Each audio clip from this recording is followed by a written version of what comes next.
Ya, Anda masih bersama kami di seputar Aceh. Pemirsa, Gampung Masjid Ton Pedeng, Kecamatan Tidde, Kabupaten Pidi, memanfaatkan dana Gampung untuk usaha ternak dalam bentuk kelompok.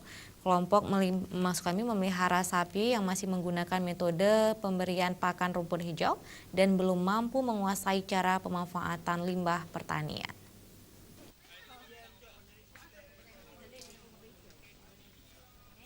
10 ekor sapi ini milik kelompok Saban Pakat Gampung Masjid Ton Pedeng, Kecamatan Tidde, Kabupaten Pidi. Usaha ternak ini milik Gampung untuk pemberdayaan ekonomi masyarakat setempat melalui badan usaha milik Gampung. Masing-masing penerima sapi yang tergabung dalam satu kelompok merawat sapi mereka mulai dari pemberian pakan, merawat kandang, melalui program pengemukan sapi. Masyarakat Pidi sekarang per orang memeliharakan sapi cuma 1 ekor, maksimal 2 ekor. Jadi saya mengarahkan supaya masyarakat Pidi ini memelihara sapi, melakukan usaha peternakan. 1 orang itu harus memelihara 10 ekor demi untuk memudahkan. Jadi kita mengajarkan bahwa membuat pakan itu cukup mudah. Jadi kita memanfaatkan limbah-limbah pertanian yang ada di sekitar kita, di sekitar Pidi ini.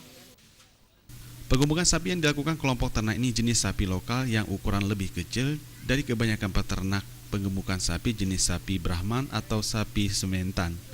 Moksalmina, ketua kelompok Saban Pakat, mengaku kesulitan saat ini yang dihadapi menyangkut dengan pakan yang setiap hari memberikan rumput hijau. Teknologi mengolah jerami menjadi pakan ternak, transport ilmu dari Pusat Pelatihan Pertanian dan Pedesaan Swadaya Langgar Jaya Pratama sangat membantu pemberian pakan ternak untuk usaha kelompok mereka. Ya, ini dananya dari Ibu MG, yaitu dikelola oleh UMG desa, dananya dari desa juga. Betul juga. Nanti saya arahkan sama orang yang pemelihara ternak ini lebih mencari bahan-bahan limbah yang tidak digunakan di sini, karena di sini memang banyak kali yang tidak digunakan. Ini bisa digunakan untuk bahan pakan ternak. Usaha ternak Gampung ini tidak hanya aktif keterlibatan para laki-laki, tapi juga keterlibatan para perempuan dalam merawat sapi bantuan yang dibeli melalui dana Gampung untuk pemberdayaan ekonomi masyarakat di setempat. Ya, sebagaimana tugas pokok kami penyuluh, yaitu mengubah perilaku petani dari kebiasaan yang kurang baik menjadi yang lebih baik. Kami mendapat informasi teknologi tentang fermentasi pakan ternak dari limbah pertanian.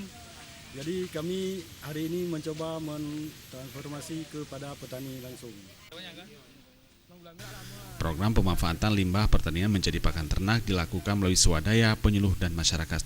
Untuk kedepannya, BP 4S Langgar Jaya Pratama akan terus membina peternak hingga mandiri, sehingga ilmu tersebut dapat ditransfer kembali kepada petani lainnya di Kabupaten Pidi. Tim Liputan Aceh TV.